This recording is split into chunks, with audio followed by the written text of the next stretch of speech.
Okay, guys, I know this is not the best solution, but this is what it's going to be for a while. I really don't know what happened to UTEP's Blackboard or anything like that. Some people are saying they've been able to get on. I cannot get on, so this is what I'm doing. Hopefully it works, but it's really better than nothing. And then, of course, I will send you the PowerPoint for this. So what I'm going to be doing right now is talking about the chronic leukemia. So we've looked at the acute leukemias. Now we're going to be looking at the chronic. So with chronic, I need you to remember that they are mature lymphocytes, mature. So they're going to look more mature, not early blasts, etc. In the past, we just used to say, oh, it was lymphocytic or myelocytic lymphoma, etc. But now there are so many different kinds of names, etc. But we're going to just go ahead and continue, and hopefully this is going to be working here. Oh, yes, look. All right, so I need to erase that. And let's just get everything up. All right, so when we look at the chronic type of leukemias, basically we're going to have two categories. Lymphomas, which I'm going to talk about after, and then the chronic or mature lymphocytes. And this we're going to be calling chronic lymphocytic leukemias. All right, we've already talked about chronic myelocytic, in which we had the chronic granulocytic, and we've talked about the myeloproliferative disorders. So right now, this is where we are at, lymphomas and CLL. All right, as a review, these are just some pictures that we have here. All right, on your next exam, I got too much shadow. On your next exam, I am going to be asking, are these chronic leukemias or are these acute leukemias? You're going to have to know the difference. Do they look mature? Do they look immature? Remember, chronic myelocytic, I'm going to have all different forms here. The chronic lymphocytic and the acute myelocytic, you're going to have basically one type of cell. So when we have this here, if you look at the two, you should be able to say, well, those look just like lymphs. Those look more like blasts. These look more like blasts. So you should say, this is a chronic, this is a chronic, this is acute, this is acute. Now, this one is nice because it gives you like nice little hour rods there. But then again, so if you look at chronic, chronic, these look more like lymphs. Chronic lymphocytic, chronic myelocytic. All right, and then this will be your acute myelocytic and acute lymphocytic. Okay. Again, this is just a review. That's your chronic myelocytic leukemia we mentioned before. And we've got your chronic lymphocytic, more mature looking, they just look like lymphs, a little bit bigger, about same size as red cells. They look just like lymphocytes. So when they look just like the lymphocytes, then you know that, oh, those must be chronic. There are some features that we'll get into about the nucleus, but we'll get into that a little bit later. All right, that's your acute myelocytic leukemias. Again, nice little hour rod there for you to say, oh yeah, that's an acute myelocytic, probably an M3. And then, of course, then that is your acute lymphocytic. Okay. Sorry, I still got lines over here. Don't know if you can see them. All right, this is your chapter 34 of your book, chapter 34, and it's called the mature lymphoid neoplasms. They're chronic lymphoproliferative leukemias and the related lymphoproliferative disorders. So there are other things there, but we need you to remember chronic lymphocytic. All right, page 603 has your objectives on there for you to look at. Make sure you can answer those case studies and review the questions. You can't get to them. They're on Blackboard, but you can't get to them. Oh my gosh. And then make sure, as always, make sure you look at your tables and figures, because it puts everything in there that I'm saying in a nice, concise order. All right, so ask yourself, what's the difference between a mature leukemia and a mature lymphoma? Leukemia versus lymphoma. And is mature the same as chronic? To help you answer those questions, look at your table 34-2. And you're going to notice the different names that are there. Chronic lymphocytic leukemia, pro-lymphocytic leukemia, Burkitt's lymphoma, things like that, and it's going to put them in the categories. So basically right now, you need to know that the difference between a leukemia and a lymphoma is that a lymphoma is a solid tumor. Now, the solid tumors will, not eventually, but sometimes they will have a leukemic form, which means the cells have come off of the solid tumor and have gone into the peripheral blood, and now it is turned into leukemia, and then if it goes into the bone marrow, again, leukemia. So please make sure you look at your table 34-2 so that you look at the names, so that you're familiar with these. Okay, so again, how are they classified? Morphology. Again, as I mentioned before, you're going to need to be able to look at these and say, is this a chronic or is this a acute? And again, chronic, the cells look more mature. Now, with a chronic myelocytic, you're going to have a very wide spread of cells, but you see the more mature ones. They're not just the blasts. If you're seeing just blasts, then those are acute. All right, now, so you guys, look at this. This is really, really important for you to realize that you are the first line, and it's up to you to tell the physician, oh my gosh, this is a leukemia, this is not a leukemoid reaction, etc. Because then that way, the physician is then going to order the flow cytometry, look at the CD markers, the immunohistochemistry. Now this one, we are going to be using immunohistochemistry because they are the lymphocytes.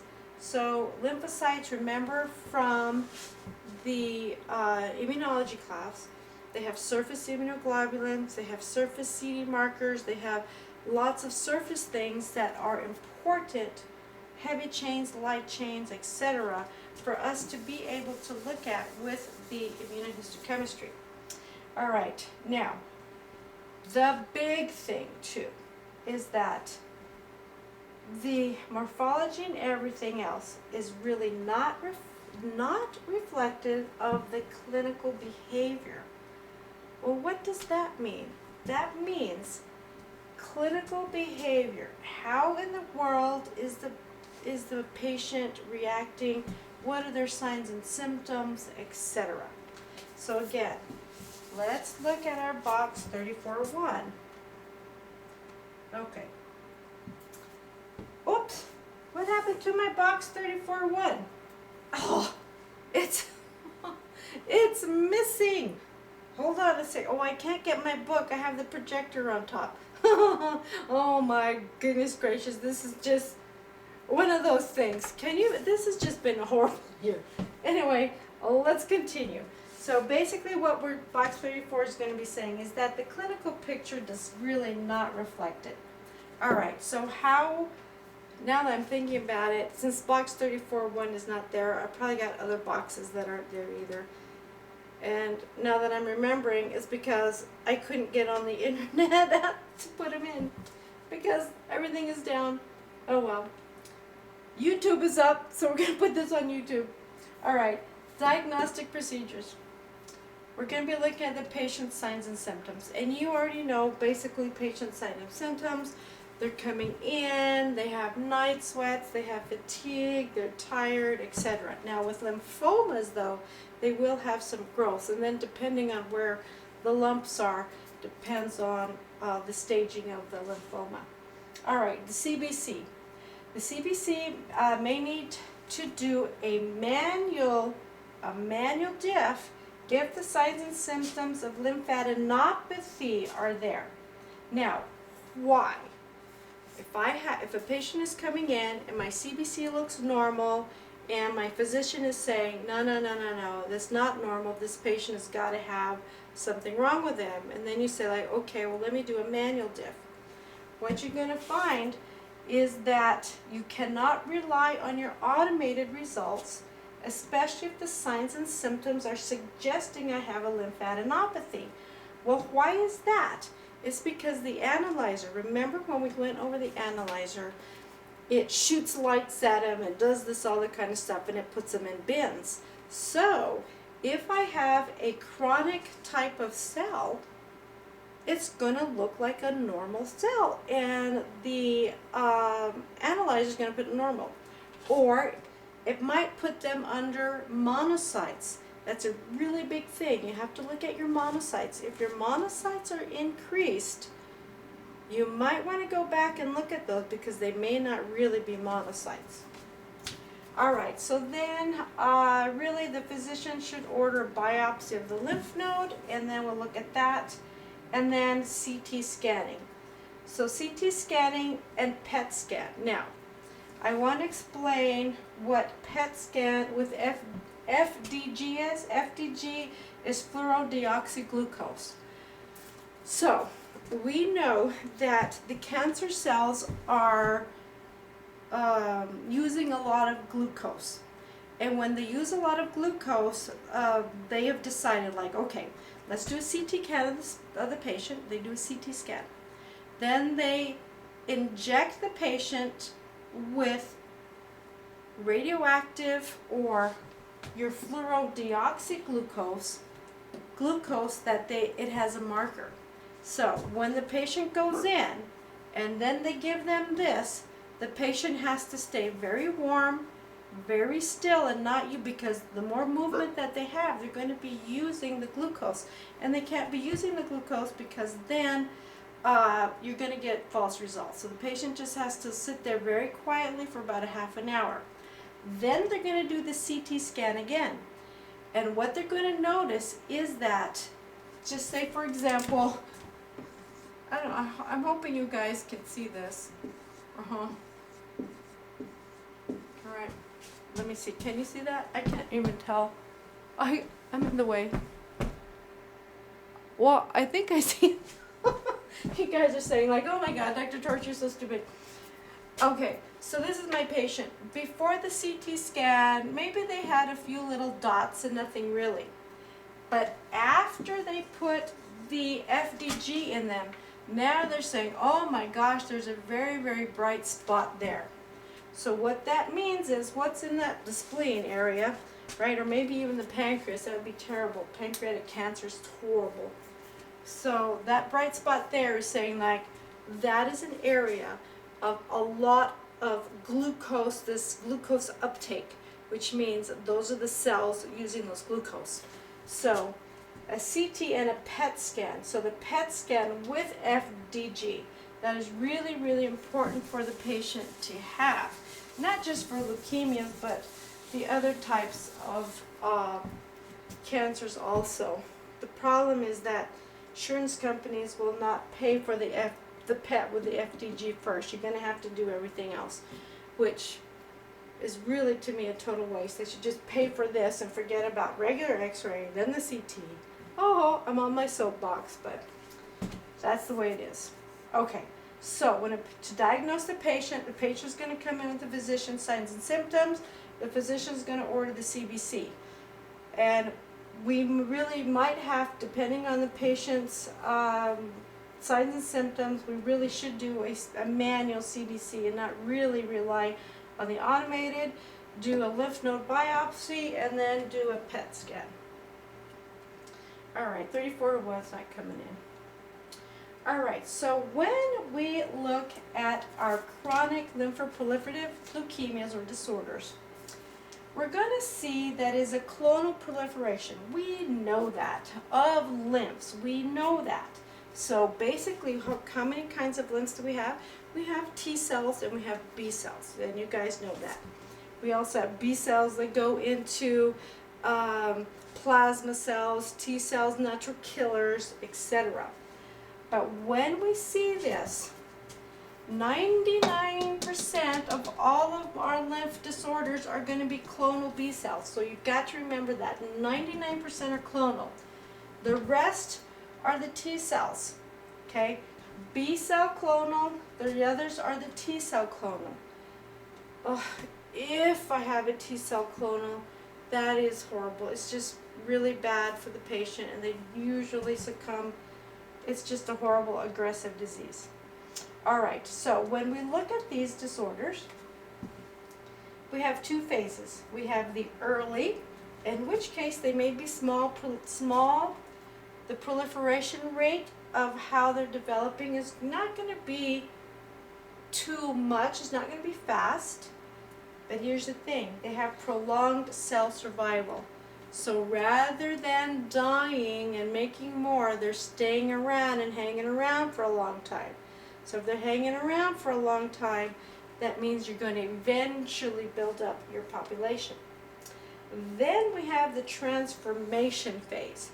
The transformation phase is extramedullary. What does extramedullary mean? It means liver, spleen, etc. Okay, we have extramedullary proliferation, then the increase in size, then we have immature cells beginning, and then that way it's like, oh, I'm not chronic anymore.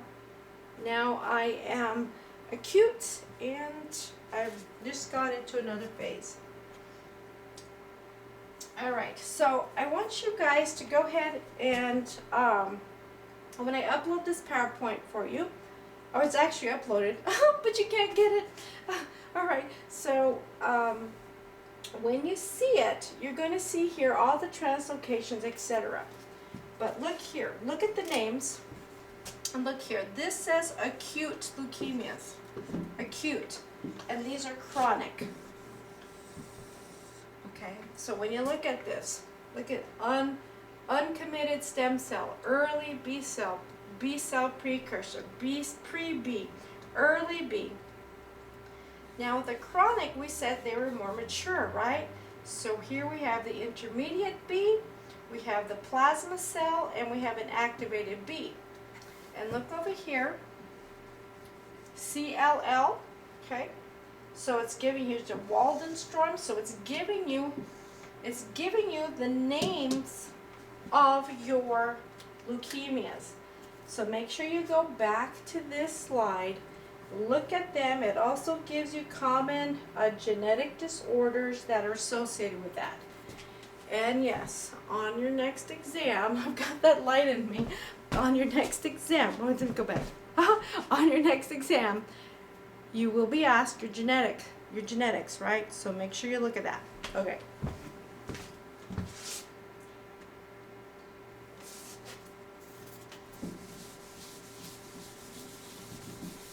All right, so our chronic leukemias, they are really a heterogeneous type of group of cells. And so they do have different names, etc. So we're going to look at that. It's a very heterogeneous group.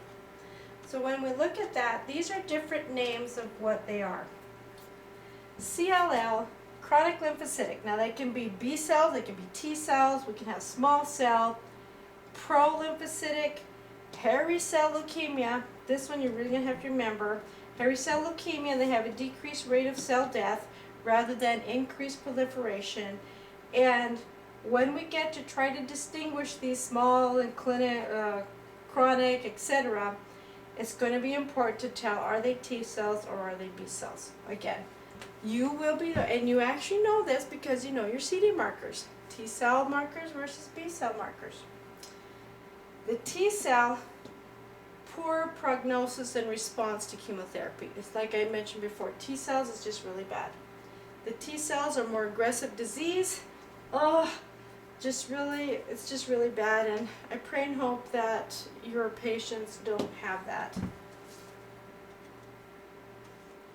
All right, so when we look at maturity, even though they're the more mature, we've got our least mature, and then the hairy cell is the most mature.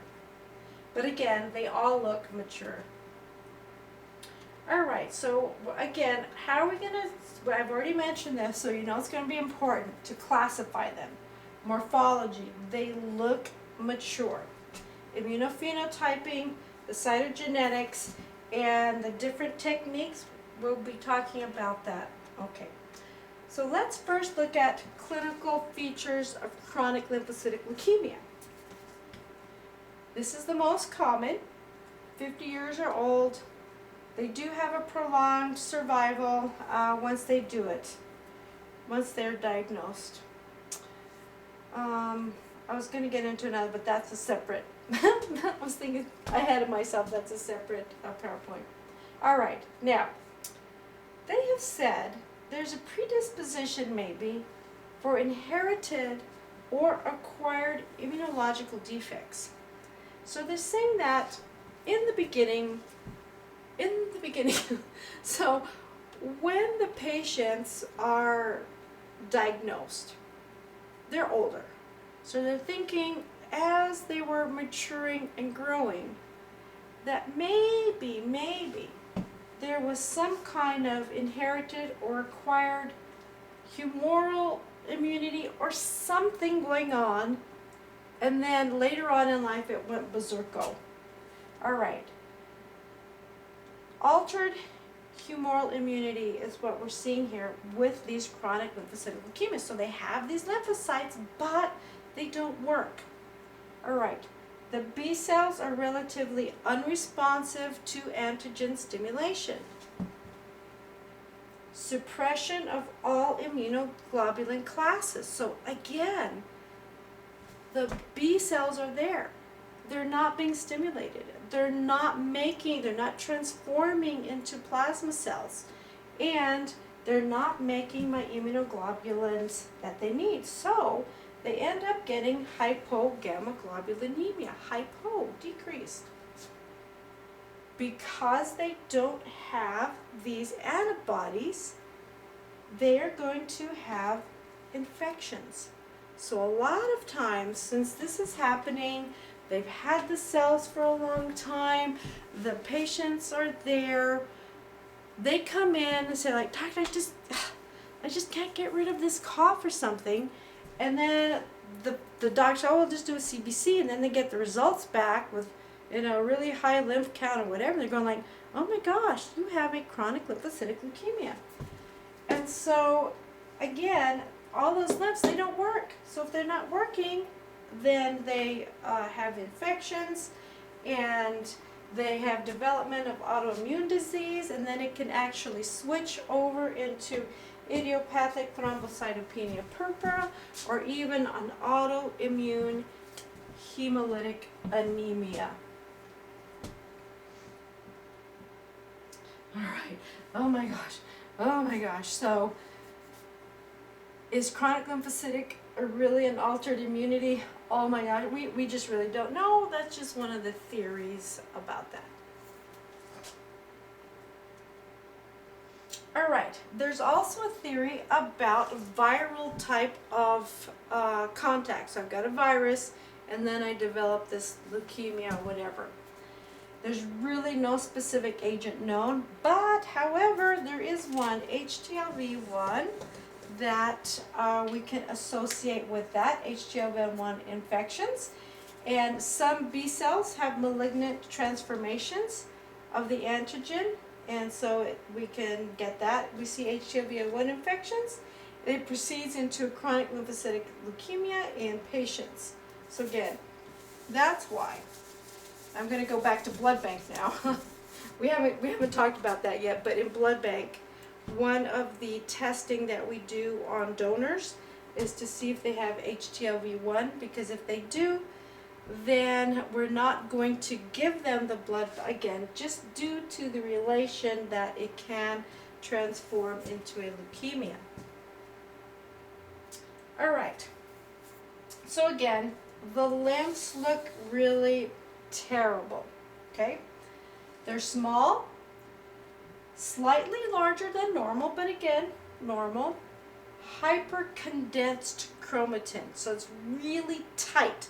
So you know that when they're blast, the chromatin is loose and lacy, and as the cell is maturing, the nucleus, the nuclear condensation is getting tighter and tighter and tighter and tighter and tighter, right? Okay. Now, so this hypercondensed, they say, kind of looks like soccer balls. I'll show you some soccer balls in a minute. And they often have smudge cells that are very uncommon. Now, see these very strange looking cells. Very condensed. Maybe they're kind of exploding and etc. So I'm going to give you guys a hint. I hope you listen. On Saturday, Kenry sent me some stuff that looked like that. So it might be on your test. Okay. All right, so again, chronic lymphocytic leukemia. So here we go. You're going to have to try to differentiate this with the normal. Now, when you see these, I'm going to draw. Okay, so what do I mean by soccer ball? So, you know, soccer balls, they have that white area and they have that dark area. Right? Okay. So when we're looking at this, we're going to try to see, does that have that soccer ball type of formation? Again, so. Okay. Again, let's see if I have another one. Again, this one is a little bit better.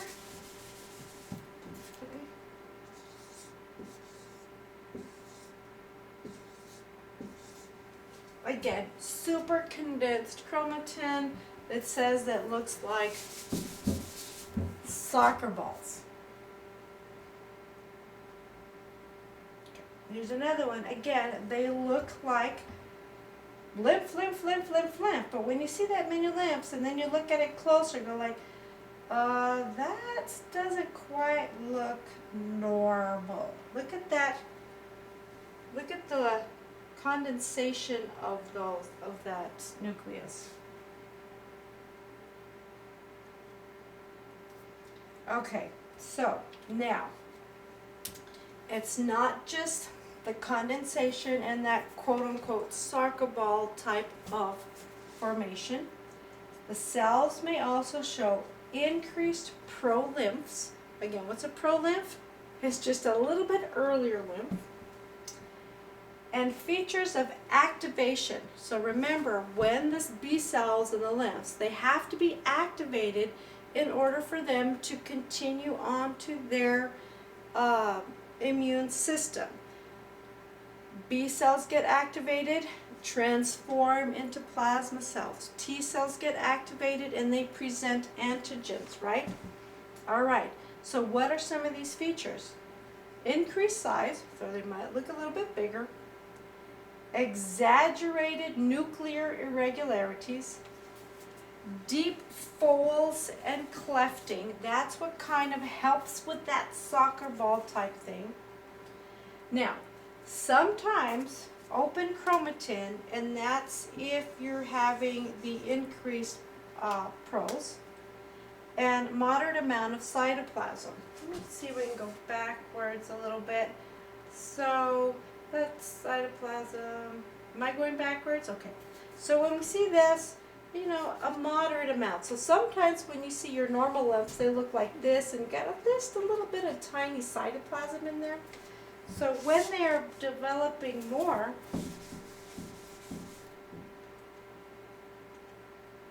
so moderate amounts of cytoplasm, and the other thing that we can see is increased lymphoplasmacytoid. Now, what in the world is lymphoplasmacytoid?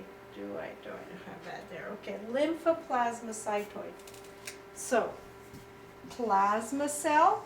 What does a plasma cell look like? The plasma cell, eccentric nucleus, right? And then maybe they have the Golgi. Now, what lymphoplasmacytoid is, it looks like a plasma cell, but it's really not. Plasmacytoid. Again, plasmacytoid looks like it, but it's not really. Okay. Make sure you go in and look at your bone marrows. Again, we couldn't get that up. All right, signs and symptoms. Again, I've already mentioned this. Fever, fatigue, exercise, bruising, pallor, etc. And usually the patient is not coming in because of this. The patient is coming in due to other diagnoses. And the other diagnoses, then they say like, did you know you have a chronic lymphocytic leukemia? And you're going to go like, what?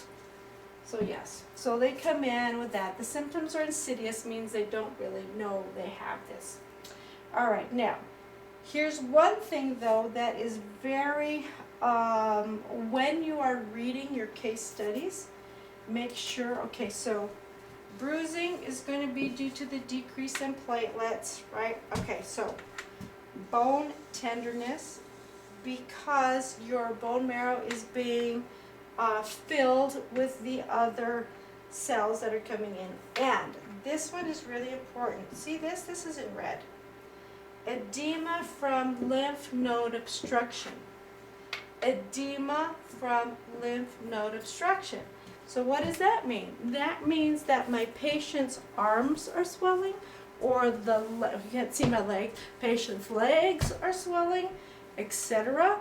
Because I've got so much production of these lymphocytes that they're clogging the lymph system, and so I cannot release that fluid out, and so the fluid builds up, and I have edema from lymph node obstruction.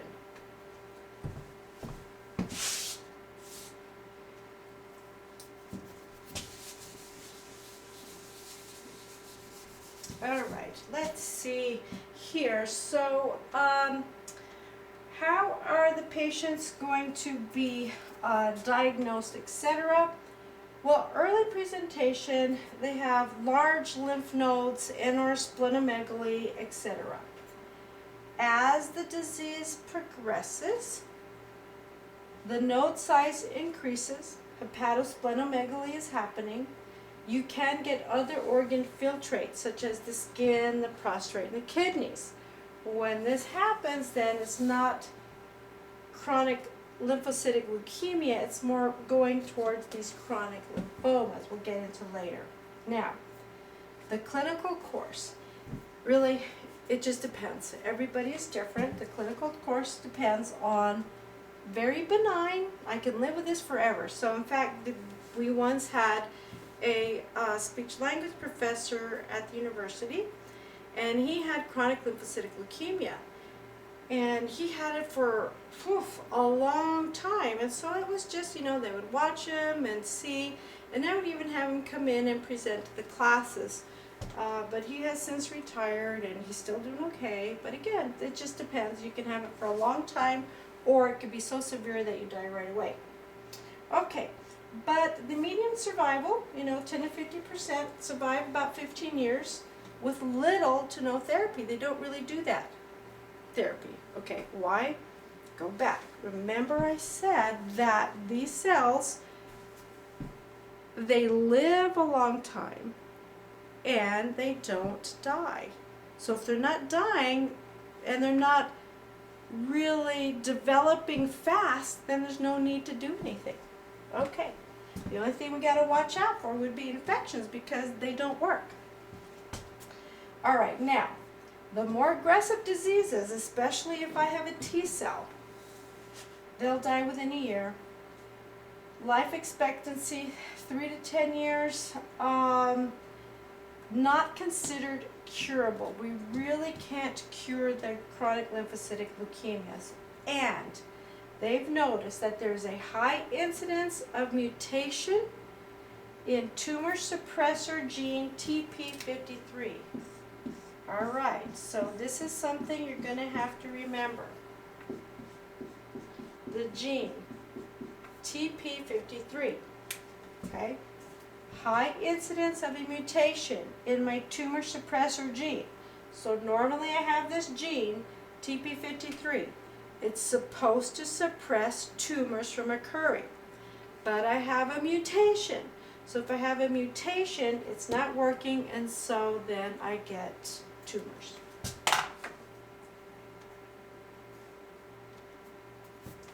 All right, so we said that the lymphs are going to get clogged up, and we're also going to have lymph accumulation eventually in my spleen and in my bone marrow.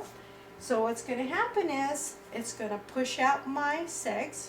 Nope, so I'm going to have neutropenia. I'm going to have anemia also because it's pushing out my normal reds. And I'm going to have a thrombocytopenia again because it's pushing out my platelets. I'll have a lymphadenopathy, a splenomegaly may be present. Again, lymphadenopathy, my lymph nodes are going to get big. I can also have edema from that too because they get clogged with the cells. All right, so we mentioned before that we could have had an altered immunity somehow, somewhere. The lymph is not functioning well. We don't know, it could have been in the past and then it started, but now for sure we know that the lymphocytes really don't work anymore. We see that we've got suppression of all the immunoglobulin classes. So again, we're saying the B cells are not working, they're not transforming to plasma cells, etc. Because of that, hypogammaglobulinemia and an increase to infection. So this is a repeat of what I've said before. So if I've repeated it, you know, you have to remember that because it's important for you to remember because of the way the disease progresses. All right. Then I could have also autoimmune disease leading to idiopathic thrombocytopenia purpura and autoimmune hemolytic anemias. All right. So what are we going to be seeing? I mentioned this again before. You guys, you are going to be the front line to be able to tell a physician that this is happening. All right, so what is happening? Lymphocytosis in the peripheral blood, we're going to see that. It's going to come out in the CBC, in the differential, whether it's a manual or an automated. In the bone marrow, of course, we don't see bone marrows until the physician orders those. The lymphs themselves, medium-sized lymphs, and again, they are mature. Mature means chronic. Hypercondensed chromatin, soccer balls, smudge cells, and nuclear clefts. Here we go. Smudge cell. Smudge cell. Normally, when you're doing your differentials, we call them skipocytes. Skip, skip, skip. But you need to remember, if I see smudge cells, a whole lot in there, maybe I should be looking at those. And then depending on where you're at, sometimes they will want you to count the smudge cells, and sometimes they'll tell you to disregard them. Some of the automatic analyzers will take care of that, and some of them don't. Again, smudge cell, and this is the cleft that we're talking about, nuclear cleft. Okay. The cleft again.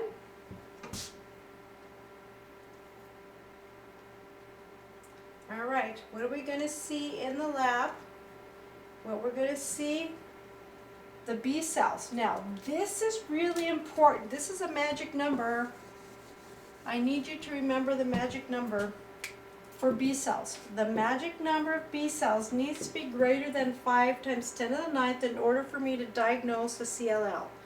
Again, magic number B cells greater than 5 times 10 to the 9th per liter. This is an absolute number in order to be a chronic lymphocytic leukemia. Okay. And 30% of the bone marrow needs to be in lymphocytes. Okay. All right. The anemia, normochromic, normocytic. Why? Because there's nothing wrong with the hemoglobin and they look fine. It's just that they're being pushed out and I'm not making as many. The retics are going to be low to no, low platelets, and again, the lymphocytes mature soccer balls. And as I mentioned before, some labs count the smudge cells as lymphs on manual diffs, but the caveat is, and the rule, that must be on a patient who has CLL. And each different lab is going to have different ways to do this, so it just depends. Just for you to note, some places will have you count those. Okay. All right, so we did talk about important to tell between the B cells and the T cells. And you guys know this, it's with the CD markers and surface immunoglobulins. All right, so let's look at this.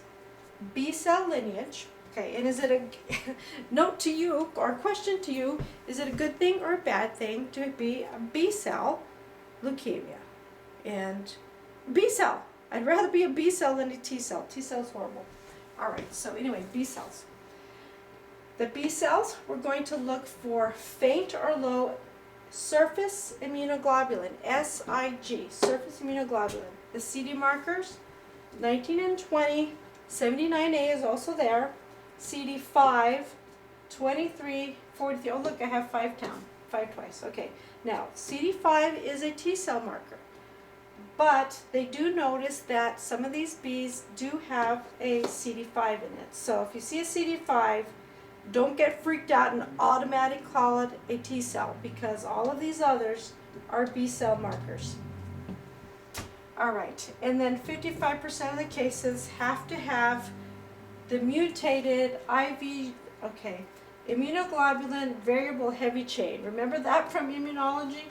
Immunoglobulin variable heavy chain. They should, 55% of these cases have a mutated IGVH gene. Okay?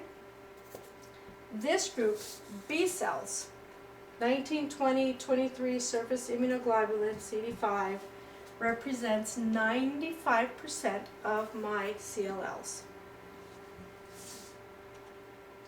All right. So, there is a thing. Now remember, B cells are very, very much variable. Remember, we have the variability and the cycling and all like that that's occurring. So how do we handle all the variability in the B cells? Well, we have a type of scoring that we do. The scoring is classified we use the scoring of the B cells to classify my CLL. All right, so each one of these is going to get a point. So when we run the cells through the flow cytometer, we're going to see, do they have a weak expression of surface immunoglobulin? Do they have an expression of CD5? Do they have expression of 23? Do they have no expression of FMC7 and a weak expression of 79B or 22? Each one of these is going to get 1 point. So when we add up the points, if I have 4 points or greater, they're going to classify it as a CLL. If I only have 1 to 2, they're going to classify it as a non-Hodgkin's type of lymphoma. And then if they have 3 of them, they're going to go like, I'm not sure. We might have to wait to see what it's going to do. All right, the T cells, we're going to be looking at T cells now. T cells, I'm going to go over here and look at my computer for a second. Yeah, you can tell better on your computer, so when you bring it up, but you can see this is kind of a flowery thing, okay? And when we see these flowery types of morphology, we're going to say, oh, that's really suspicious of T cells. And hint, hint, hint. Wow, Kenry just found a bunch of cells for us on Saturday. Found some of these beautiful flowery ones. So again, these might be on your exam. Okay. So again, T cells. T cells are easy. Defined by the expression again of a CD5. We have to have the 5 and 1 through 5 and 7 and 8. All right. This group represents only about 1, not very much of the CLLs, and it's a very, very aggressive leukemia. It's just horrible. Okay, these are the flowery ones, T's. These, again, we don't know what they are. They look more calm, rested. Maybe the B's. These look like T's. And again, we cannot say for sure that these are B's and these are T's until we get to the CD markers. All right, cytogenetics, you guys already know about this, but what you do need to know is that the abnormalities in the chromosome structure present in 50% of the CLL cases. So something is going to be wrong. So in this particular case, you can see they have trisomy 4, 6, 11, 18, 14. So this is just an example of a trisomy. All right, so again, they use this material or this information to estimate the outcome that the patient or the prognosis of the patient. All right, so when we look at these, the most common chromosomal abnormalities is trisomy. We're going to have trisomy 12 with, or may or may not have a 13q14 deletion. We have translocation of 11 and 14, that's engraved. We have deletions of my 17p, and remember, this one, TP53, if they have this deletion of deletion of 17p and TP53, bad prognosis. That means they're not going to survive very well. They do have deletions of chromosomes 6, 11, 13, and 17. So you can see there's a lot of common chromosomal abnormalities in chronic lymphocytic leukemias. Look how this is in bold. Make sure you remember that.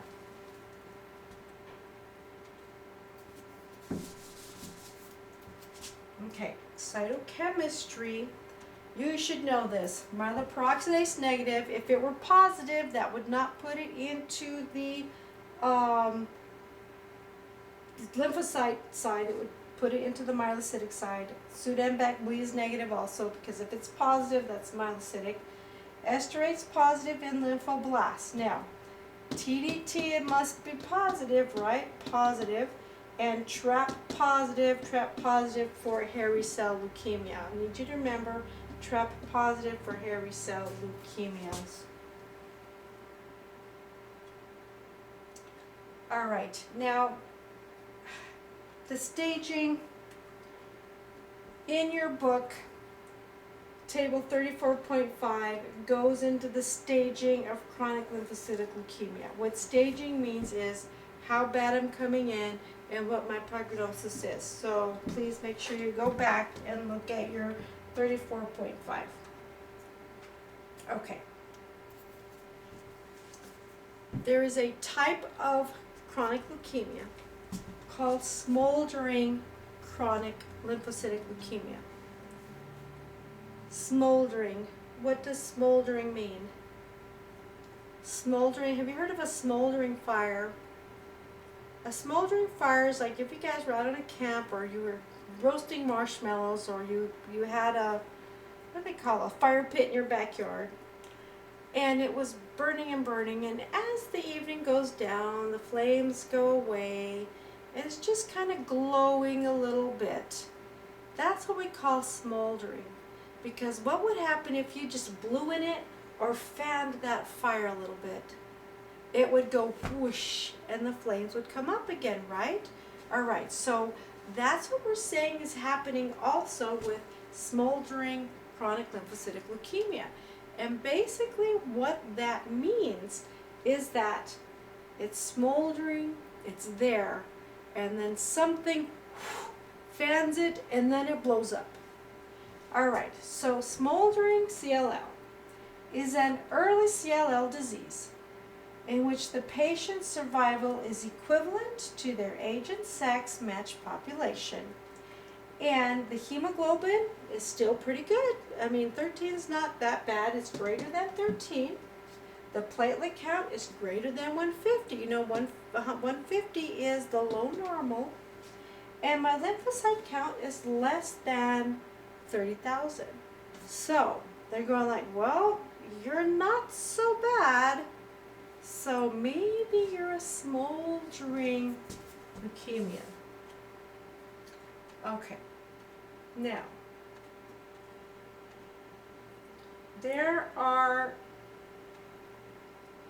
tons of other lymphoproliferative disorders. There are so many.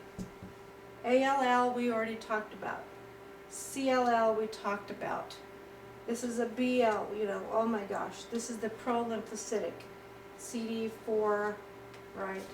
The smoldering, the hairy cell, the adult, the Cesarase, the T gamma. Now, these up here are basically your leukemias. Some of these are your lymphomas. We're going to talk about lymphomas in a separate PowerPoint. So look at all of these things. What do the chronics, okay, so these are the chronics. What do they, oh, this is more like T, this is a lymphoma, so let's go here. Right? What do they have in common? The way the patient presents, the way the cell looks, very mature looking, the types of chromosomal abnormalities, but the important thing for these is going to be your immunophenotyping and your CD markers. Without those, we're not going to be able to put it in the different categories. So, with hairy cell leukemia, please, please, please remember it's TRAP positive. We're going to go into hairy cell in a minute. TRAP positive, CD123, and annexin A1 positive. Okay, very, very important for you to remember those. Okay, and then we have infectious mono. Well, why in the world is infectious mono down there?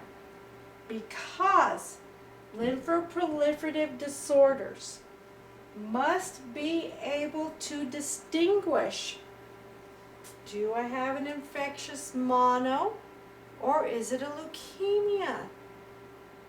Right? You don't want to say, oh, you just have infectious mono, no worries, and then they die of leukemia. Oh my gosh, then they're gonna come back and sue you. Right? So again, infectious mono. You need to go back. I mean, you took serology last semester.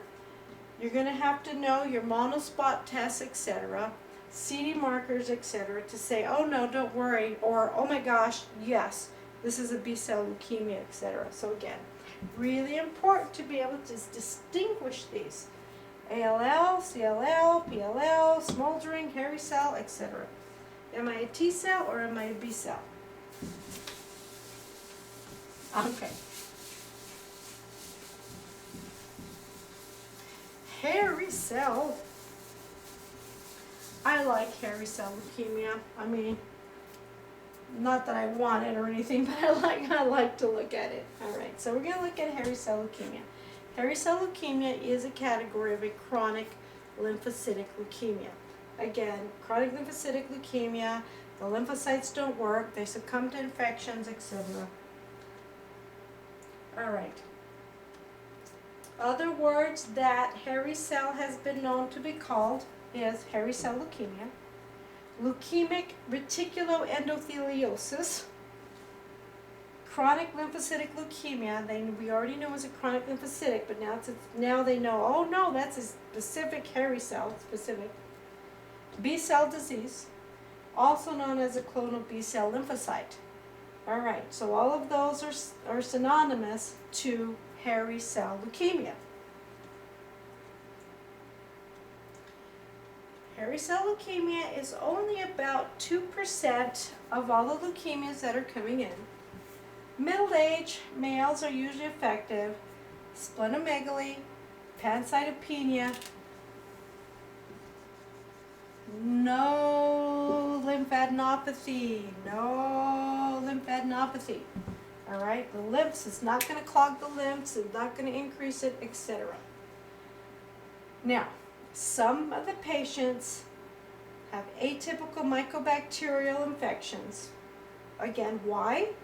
Because the lymphocytes don't work. If they don't work, then they can't elicit an immune response. They have distinctive circulating B cells. Distinctive circulating B cells. What does that mean? It means if you see this, I know exactly what you are, and they are B cells. The cell borders are small projections, cytoplasm, and they look quote-unquote hairy. Although sometimes they don't look hairy, but once you see some of them, you go like, oh, that's hairy cell leukemia. The nuclei are round to oblong with condensed chromatin, and again, no lymphadenopathy, TRAP positive, okay?